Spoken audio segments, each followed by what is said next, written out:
Halo Sobat Mistik, kembali dengan saya Triandoko di Permain Jiwa. Oke, di video ini saya akan jelaskan secara singkat bagaimana kamu menggunakan meditasi mistik memproses pengaktifan Kundalini. Jadi setiap orang, siapapun sebetulnya mereka bisa memproses Kundalini, mengaktifkannya. Hanya saja kapan itu terjadi kita tidak bisa memprediksi. Jadi kebangkitan Kundalini ini adalah sebuah bentuk pengalaman energi. Saya menjelaskan ini kaitannya dengan pergeseran kesadaran. Jadi dari banyak komentar yang saya temukan itu sebetulnya ini umum. Orang itu sebetulnya selalu banyak mengalami gejala-gejala fenomena saat bermeditasi. Dan itu semua mengarah istilahnya yang kita kenal sebagai kebangkitan Kundalini. Saya jelaskan di video saya tentang gejala tubuh bergerak, oke? Ini yang rata-rata banyak orang alami. Tujuannya apa? Tujuannya supaya kamu lebih mencari tahu tentang pergeseran kesadaran. Karena sensasi-sensasi ini itu sebetulnya untuk memancing kalian mencari tahu. Jadi ketika kamu mengalami misalnya paralisis ya, ketindihan, kemudian kamu lihat cahaya, kemudian kamu tubuhnya terpisah. Semua ini yang saya katakan sebagai gejala intuisi. Istilah lain tentang Kundalini ini kan divine feminine. Jadi energi yang sifatnya feminin. Nah, dari proses dulu saya belajar lewat channeling itu dijelaskan bahwa setiap peradaban itu ada karakter. Peradaban kita sekarang ini adalah peradaban maskulin, peradaban yang lebih mengedepankan logika, oke. Kemudian peradaban yang lebih cenderung untuk pada hal-hal yang sifatnya materialisme atau wujud. Nah, kalau kalian cari di peradaban lampau sebelumnya, ada semacam peradaban di mana justru mereka yang feminin atau mereka yang perempuan ini yang lebih dominan. Ada cerita tentang ratu di setiap bangsa, bahkan laki-laki itu hanya kelas keduanya. Ini yang dikatakan peradaban feminin. Nah, di situ saya diceritakan bahwa yang kita kenal sebagai divine feminine, energi feminin ini adalah intuisi. Jadi dalam peradaban yang sifatnya maskulin, energi feminin ini ditidurkan. Tapi di peradaban yang lampau, ketika peradaban itu feminin, justru sebaliknya. Apa yang sering saya jumpai di luar, persepsi masyarakat tentang Kundalini itu lebih pada power ya, kekuatan. Tapi sebetulnya ini lebih tentang kecerdasan kalau saya katakan. Jadi kesadaran itu adalah sebuah bentuk kemampuan yang membuat orang itu punya daya cipta.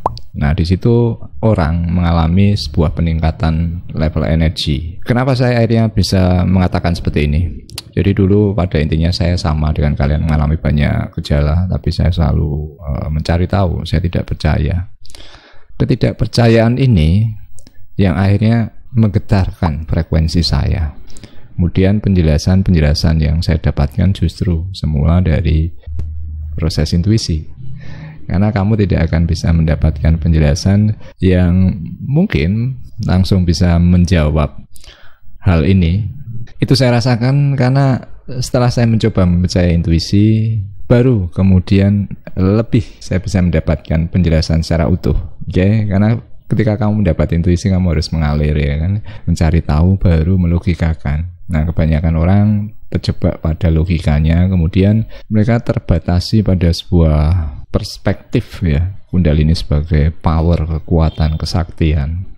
Jadi sakti itu harus mengalami sebuah level kesadaran, ada kebijaksanaan, baru mereka mencapai level itu. Jadi penjelasan sederhana kenapa fenomena ini terjadi adalah bahwa setiap kali kamu itu dalam kondisi yang antara semi sadar dan tidak sadar, oke?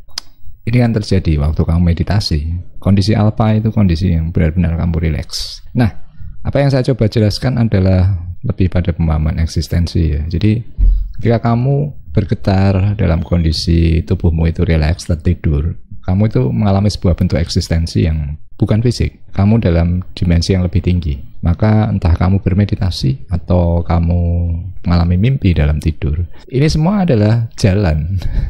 Kamu harus mengalami di mana tubuh fisikmu itu tertidur supaya kamu bisa mengakses dimensi yang berbeda untuk memahami tentang realitas. Oke, jadi kenapa saya selalu katakan lewat titik nol, dan kenapa semua fenomena itu terjadi begitu saja terlewatkan ya kan? Karena itu tadi, Jadi pada intinya kalian sudah mengenal 3 fase, jadi prinsip kerjanya semua ada di sana. Nah, kemudian banyak berita di luar bahwa ini berisiko, kemudian kamu akan mengalami gejala yang mungkin menakutkan, mengkhawatirkan. Saya katakan tidak selalu demikian, karena ada orang yang secara proses itu dia mulus, bahkan pengalamannya cenderung menggembirakan. Ada yang memang prosesnya terasa aneh, membingungkan, dan menakutkan. Tapi ini wajar, kenapa? Karena kamu di-challenge untuk bergetar pada frekuensi yang lebih tinggi. Kenapa dulu akhirnya saya bisa tahu banyak? Ya, karena saya melawan ketakutan dengan logika. Oke, saya tidak mempercayai, jadi saya melawan. Banyak apa yang saya yakini. Masa hantu bisa membunuh saya? Masa saya bisa gila? Jadi ini satu hal yang sederhana. Proses dimana nanti kalian mengamati sendiri, kalau kalian membuat jurnal, gejala yang sebetulnya proses kenaikan demi kenaikan kundalini itu adalah satu hal yang bisa kalian rasakan sendiri. Ada satu hal yang sangat berbeda dengan diri kalian sebelumnya, karena peningkatan level kesadaran itu seperti mengubah pola pikir dan wawasan kita. Dulu yang saya rasakan waktu itu, loh kok saya tiba-tiba tidak lagi ketakutan. Kemudian dari situ baru lebih mencari tahu tentang informasi. Nah, proses-proses di mana orang mengalami gejala yang menakutkan itu adalah momen mereka membersihkan muatan belief yang tertanam dalam alam bawah sadar.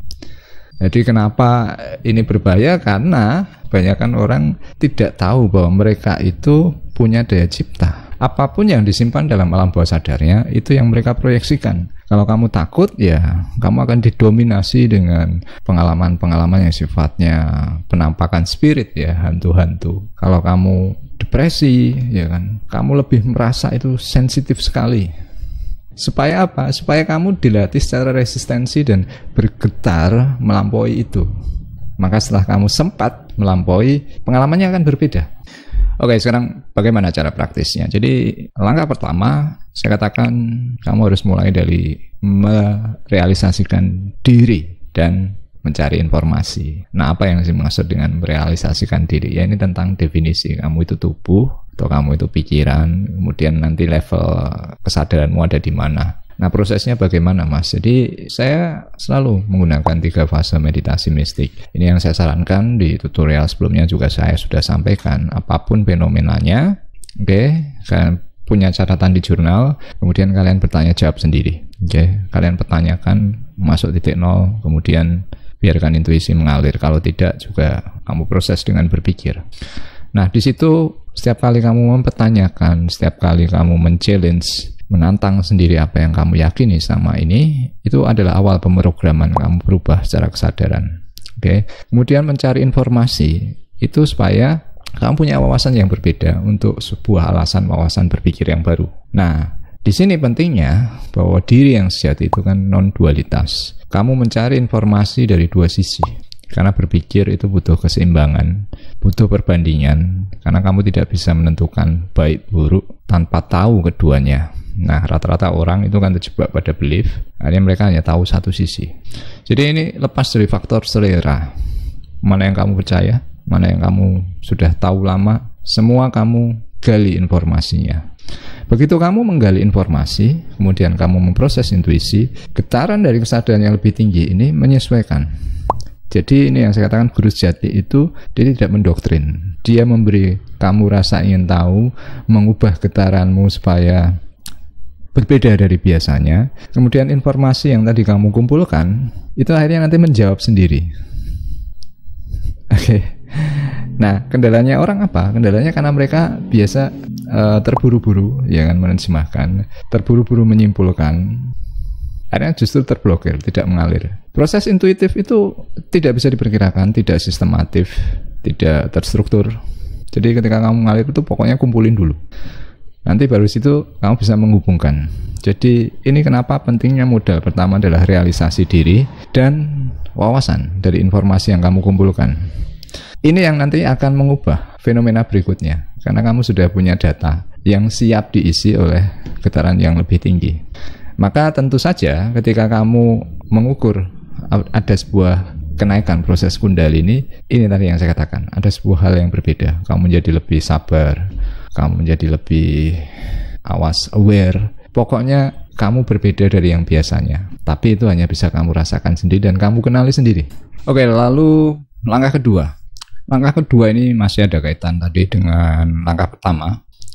Jadi tadi kamu di awal sudah mencoba merealisasikan diri, sudah mencoba memuat informasi baru. Ini sangat membantu karena ini akan mempercepat proses pergeseran kesadaran. Nah, langkah keduanya adalah meningkatkan getaran dan keluar dari ilusi. Jadi sebenarnya ini sudah saya rangkum dalam 3 fase. Dan langkah 1, langkah 2 ini bukan urutan. Urutan itu nanti akan nampak sendiri di jurnal. Karena ini kan prosesnya naik turun ya. Waktu awal kamu sudah mulai ibaratnya keluar dari format keyakinanmu yang lama. Satu saat nanti bisa kumat lagi. Jadi ini seperti kalau komputer di format ulang ya, di reset. Dan untuk mereset itu analogi saya seperti perpindahan gigi persneling mobil selalu melalui titik nol. Maka kamu tidak mungkin bisa menaikkan getaran tanpa melalui titik nol. Jadi perpindahan gigi itu kan juga selalu lewat titik nol. Kamu harus benar-benar keluar dari format yang lama.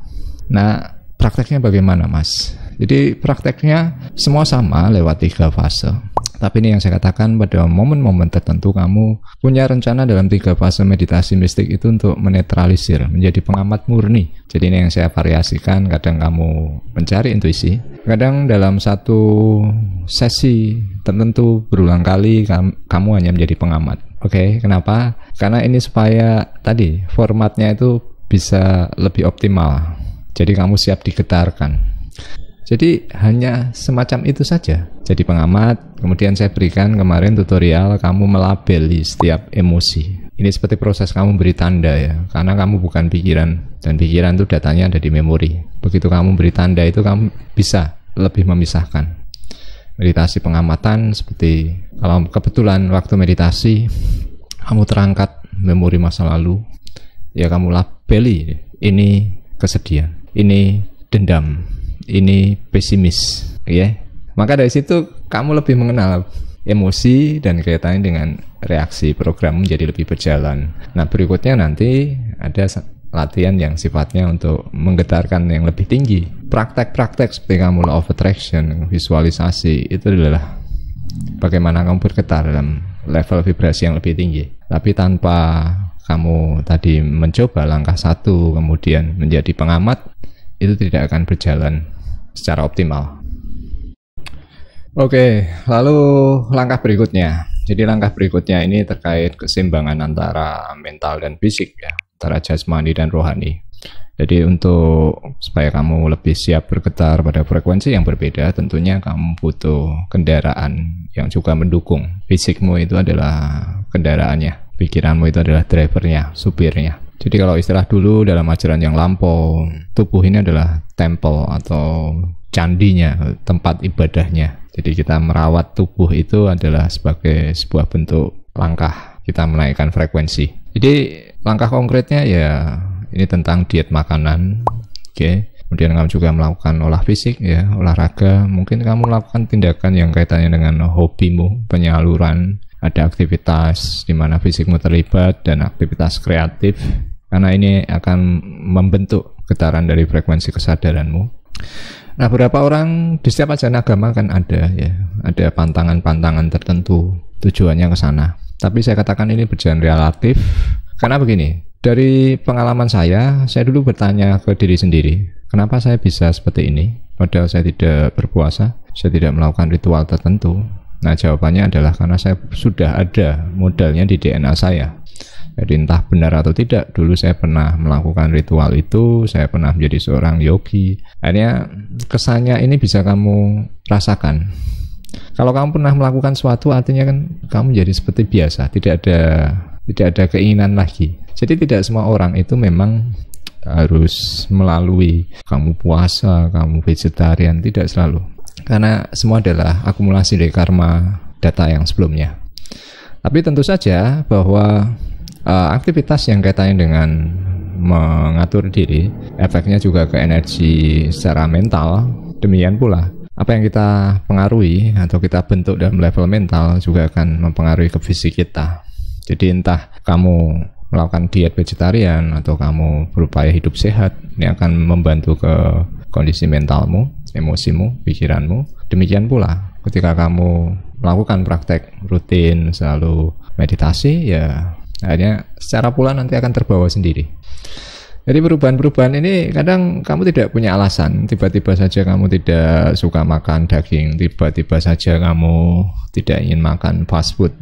Tadinya kamu pasif, sekarang hobi banget berolahraga. Nah, itu sebuah perubahan dalam diri yang programnya sudah ada. Walaupun kamu tidak secara sengaja berproses ke sana, tapi itu mungkin. Jadi proses kenaikan Kundalini setiap orang itu beda.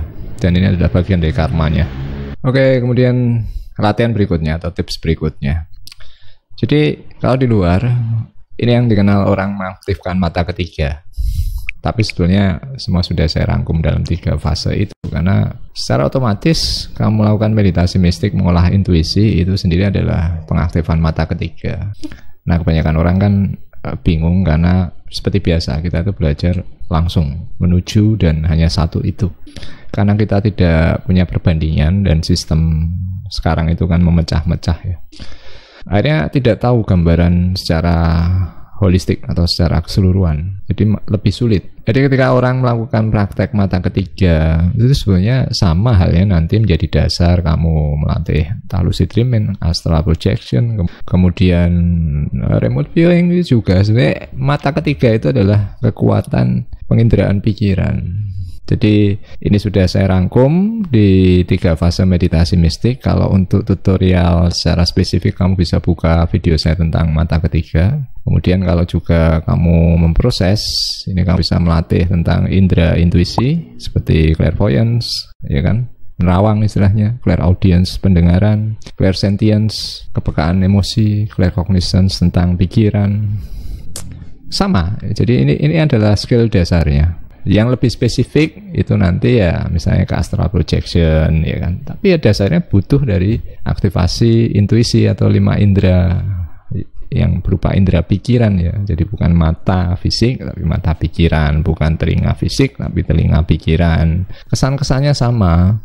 Cuma ini kan baru bisa kamu pahami lewat aksi reaksi ya kan. Loh, tadi kok seperti mendengar, tubuh saya seperti bergerak, tubuh saya seperti terpisah. Oke. Jadi ketika kamu belajar meditasi mistik itu kamu belajar melihat secara utuh. Ibaratnya orang itu kamu bergetar dulu lebih tinggi ya kan, seperti kamu naik ke langit atau ke gunung gitu kan. Kamu melihat yang di bawah itu kan kamu bisa menghubungkan. Jadi level kesadaran itu analoginya semacam itu. Kamu bergetar di getaran yang lebih tinggi, kamu bisa melihat semuanya lebih banyak. Tapi kamu tidak bisa melakukan. Jadi seperti kamu naik gunung, kamu mau menuju satu tempat, ya kan? Kamu tahu arahnya, tapi mau tidak mau, kamu harus turun, kemudian menyusur lagi untuk menuju tempat itu. Jadi ini adalah frekuensi yang dikatakan spirit dan matter ya. Kalau dulu istilahnya surga dan bumi. Jadi dalam wawasan kita secara rohani, koneksi kita, kemudian upaya kita secara fisik. Jadi ini satu paket, tidak terpisah.